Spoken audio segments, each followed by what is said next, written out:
Now, let's join ace broadcaster Mamode Akugha as he takes us inside the Niger Delta. Hello out there and welcome to the program. It's Inside the Niger Delta, the authentic voice of Nigeria's oil-rich region. I'm your regular host, Mamode Akugha. In today's edition of the program, we'll bring to you, as usual, some of the most important issues trending in the Niger Delta. In the course of the program, we'll also provide you a detailed account of proceedings of the House of Representatives ad hoc committee investigating abandoned projects in the Niger Delta. And from Bayelsa State, we'll bring you details of the cheering news about the release of Ogere Siasia, mother of Samson Siasia, kidnapped almost 3 months ago. Still from Bayelsa, we'll bring you details of the solidarity rally organized by supporters of the APC for its candidate, David Lyon, in the November 16 governorship elections. And finally on the program today is a progress report on the outcome of the recent resolution of the dispute on the operatorship of OML 25 in Kula Kingdom of Rivers State. Inside the Niger Delta, the authentic voice of Nigeria's oil-rich region, will be back after this time out. Don't go away.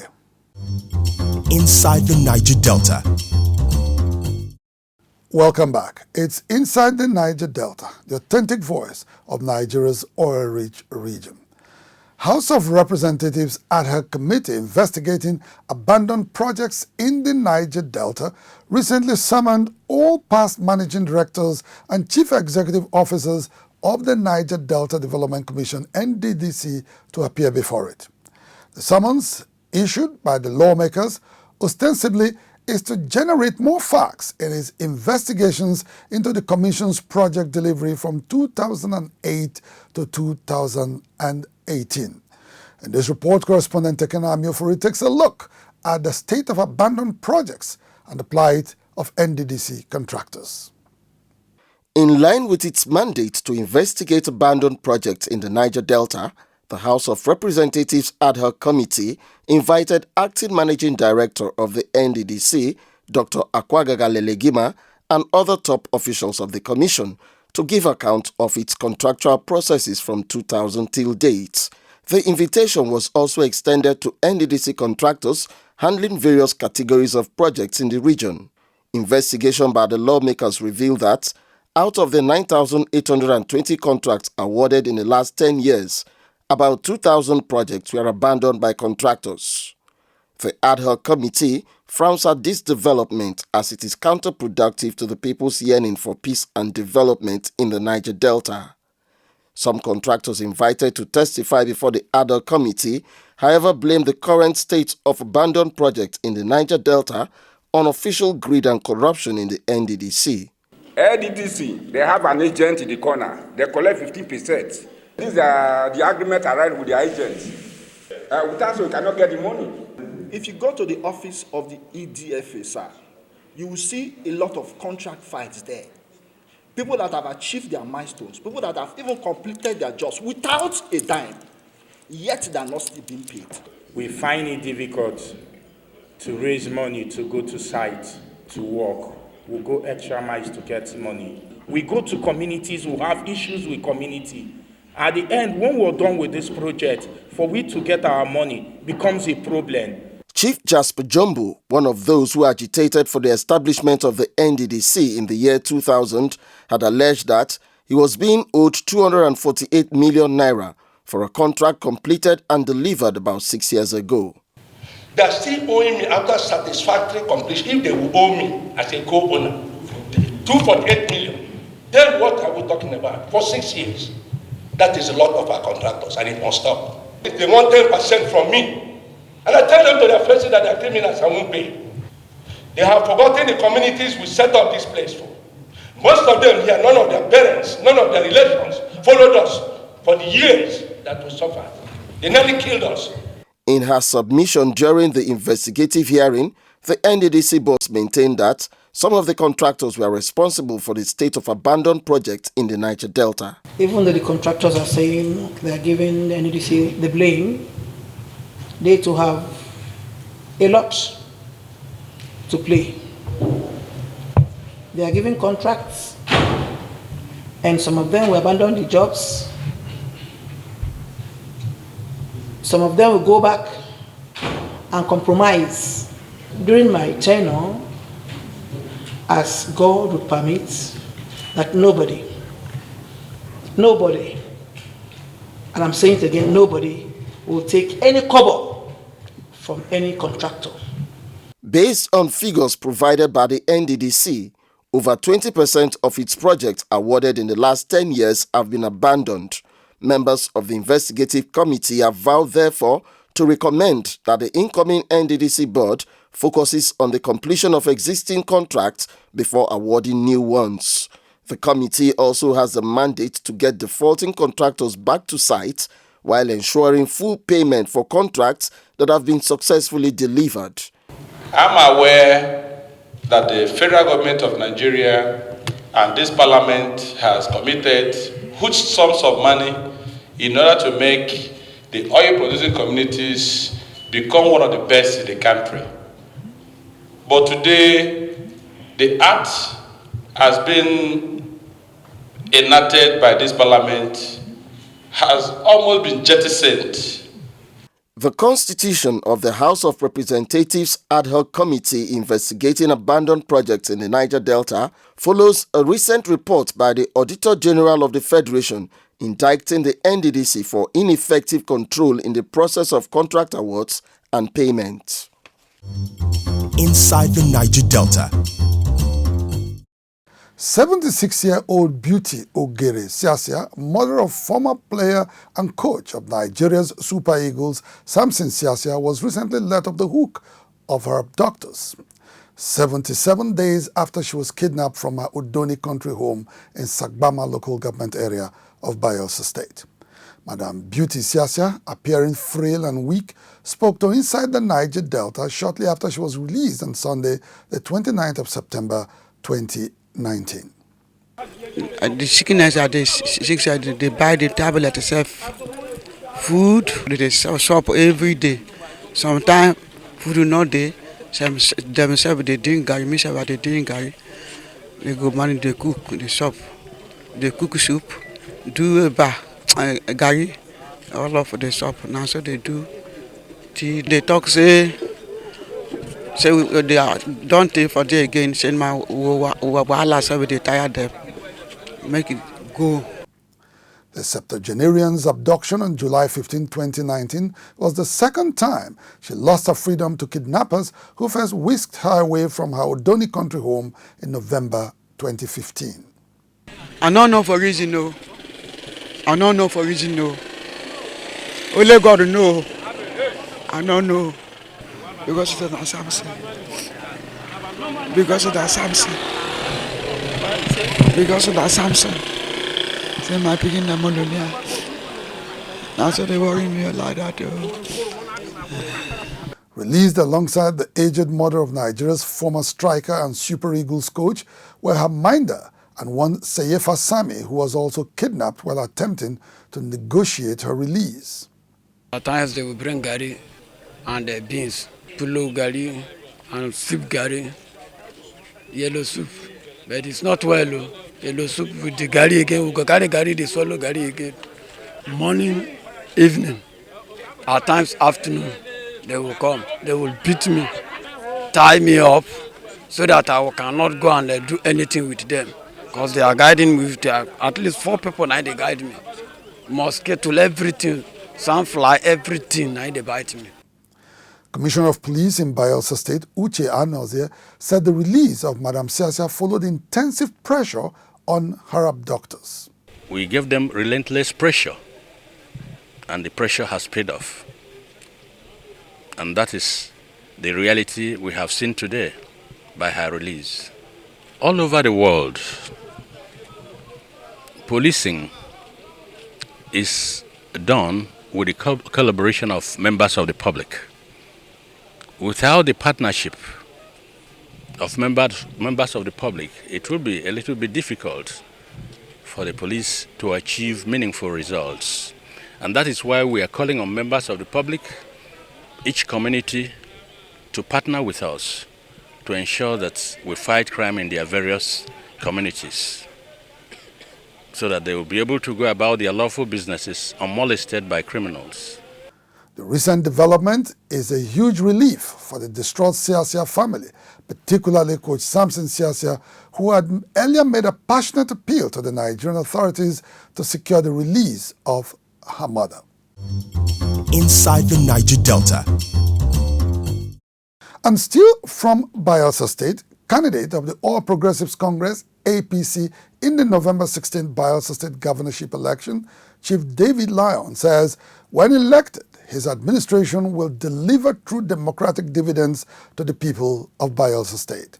Chief David Lyon was addressing party faithfuls last Saturday at his campaign office in Iyenagoa when members organized a solidarity rally to formally welcome him to the state.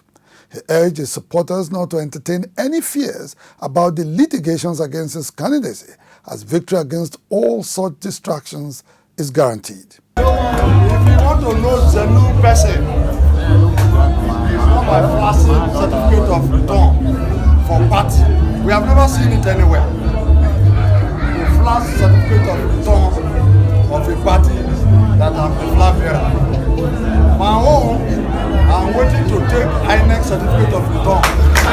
The journey has started, and we must get positive result for this journey. By the grace of God, we will win this election. We should not slack. In politics, if we slack, they manipulate you. That's correct. And I believe that one man, one vote, we won PDP, we will win PDP this state. Former governor of Bayelsa State and leader of the APC in the state, Chief Temepria Silva, who is the current Minister of State for Petroleum, asked supporters of David Lyon to remain steadfast in their support of Chief Lyon, whom he described as the authentic candidate of the APC. Inside the Niger Delta. After an amiable resolution of the dispute on the operatorship of oil mining lease OML 25 between Shell Petroleum Development Company SPDC and Belema, Ofunyama and Ngeje communities, as well as Belema Oil Producing Limited, key players in the oil and gas industry and leaders of the Niger Delta region had on Saturday, September 28, 2019, visited the oil-rich Kula Kingdom, host communities to the Oil Joint Venture Partnership. The visit, undertaken by a delegation of high-profile state officials, the joint partners and traditional rulers, was to facilitate resumption of oil production on OML 25. Minister of State for Petroleum Resources, Temepria Silva, and Group Managing Director of the Nigerian National Petroleum Corporation, NNPC, Mele Kyari, both addressed aggrieved women from host communities who occupied the Belema flow station and gas plant since August 2017. It is time for our communities to begin to sit back and strategize on how we can harness the benefits that are coming from this agitation.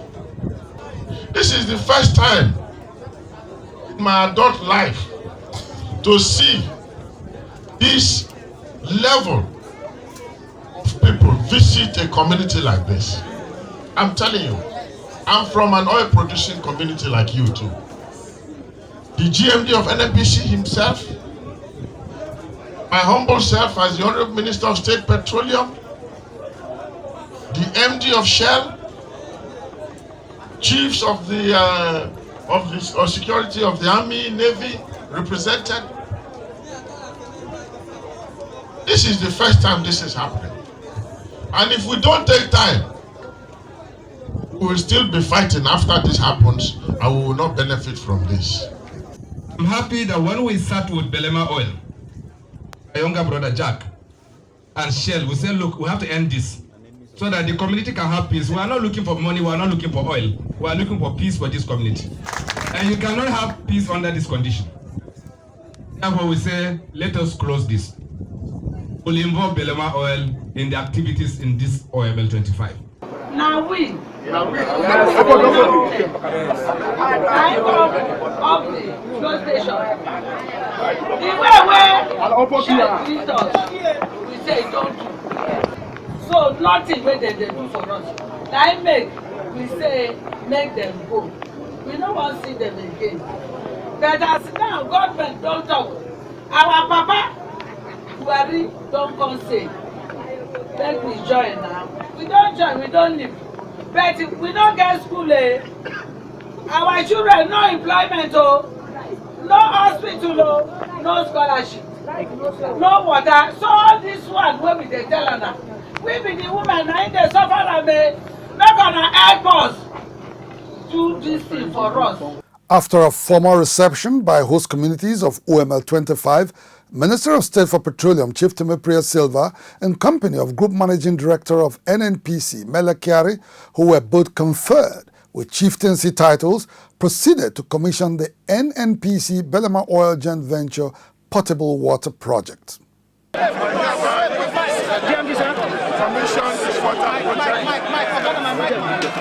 the well-being and enjoyment of the Kula community to the glory of Amen.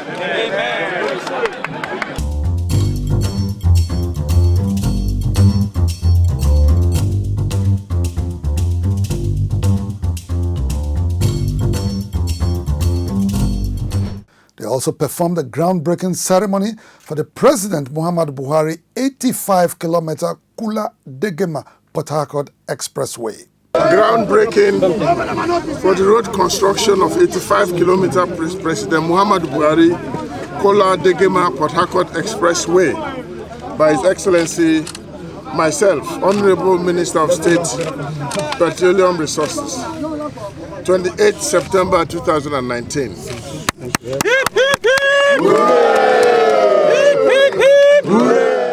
In his remark, Chairman of the occasion, King Alfred Spieth, Amayanabo of Tuobras and former military governor of Old River State, lauded the federal government on the resolution of the dispute over the operatorship of OML 25. Oh, we're all very happy. The nation needs the oil at this time, and it's good that decisions are taken, positive decisions, and the government has shown that it's got a listening ear and has taken this bold step, and we're all here to celebrate it. Following the resolution of the dispute on OML 25, Shell Petroleum Development Company SPDC is now recognized as unit operator of the mining lease, while Belema Oil Producing is to oversee the operational contract and provide security surveillance on the oil mining lease. Describing the eventual resolution of the protracted dispute as mutually beneficial to all parties, founder of Belema Oil, Engineer Jack Ten Jr., said the situation will also lead to the provision of more job opportunities for people of the area and indeed young Nigerians. You can say for sure that the community is happy. You can see that the whole youth are very happy because they're going to have jobs. Then I want to also say to our brothers and sisters, our women, our fathers, youths and all that, to give peace a chance to honor these august visitors that we received in this land that has never happened in any Niger Delta community before. And I also told them to pray for the president's health because this is an important project. The president is very happy about the community. The president has really helped us. He has encouraged me to help the communities. And we're also doing a lot for other Niger Delta communities. And we believe that this business that God has given to us is business that is set to design what I call the pace setting to helping others who are pretty much in need. And we believe strongly that the young ones are listening to me and they're hearing me. And I pray that we all work together as one entity to make our lives better. For the host communities of OML 25 in Kula Kingdom, the recent peace deal struck by the federal government is a huge relief from socio-economic alienation and underdevelopment. Myself and my people are very much happy, very much elated for the reopening of OML 25. We have suffered under SPDC for over 40 years, and because of that, for 2 years plus, that OML 25 was closed down. But the GMD, the Minister of State for Petroleum, have brokered peace between Shell and the community. And today, the OML 25 has been reopened. And the most interesting aspect of it is that it's not just reopened, but our son, Engineer Jack Christian Jr., is really the operator of the OML 25. They have their license quite all right, but we're in charge of maintenance, employment, and everything. And we see to the developmental efforts that will be made for the community. So that is what we have been struggling for. And today, by the special grace of God, that struggle has succeeded. So we are thankful to God Almighty, and we are thankful to the President of the Federal Republic of Nigeria, Mohammed Buhari, GCFR. We are thankful to the Minister of State and to the GMD NNPC and to his teams in NNPC, NAPIMS, and DPR. We are very grateful, and we appreciate the women of this kingdom who sacrifice personal comfort, risk health hazards, and occupy that place for over 2 years. So we thank them very much. History will not forget them. I think it's a watershed in our struggle that one community stood up against Almighty Shell and prevailed in this very short period.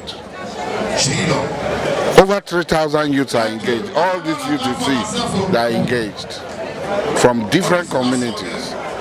They said